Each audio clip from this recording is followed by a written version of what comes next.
தூக்கணாங்குருவிகள் தூங்குவதற்கு குடில் கட்டியிருக்கின்றன பாருங்கள். பறவைகள் படுத்து உறங்குவதற்கும் பரம்பரையை பதுக்கி வைப்பதற்கும் ஒரு புற்களால் ஒரு வசிப்பிடம் வடிவமைத்திருக்கிறது பாருங்கள். நாம் எல்லாம் பூமியிலிருந்து மேல் நோக்கி குடில் கட்டுவோம், மண்ணில் மனை கட்டுவோம்.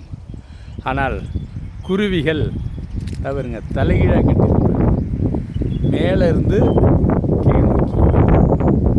ஆக நமக்கு தலைகீழாக பறவைகள் வசிக்கின்ற இடத்தை புற்களால் உருவாக்குகின்றது, காய்ந்த புற்களால். அப்படியே பச்சை புற்களால் பதுங்குமிடம் கட்டுகின்றது. அது காய்ந்து அப்புறம் காய்ந்து காணப்படுகிறது ப்ரௌன் கலரில்.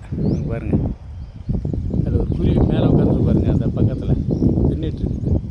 தலைகீழாக மேலே போய் தங்குற மாதிரி கட்டுருப்பாரு. இதுதான் பறவைகளுடைய புகலிடத்திற்கும் மனிதர்களுடைய புகலிடத்திற்கும் உள்ள வித்தியாசம். புற்களால் வீடு, பறவைகள் புற்களால் வீடு கட்டுக்குங்க. வாயால் ஒவ்வொரு புல்லாக கிழிச்சிட்டு வந்து வயல்வெளியிலேருந்து வடிவமைச்சிருக்கிறது பாருங்கள். வசீகரமான வசிப்பிடம் பறவை.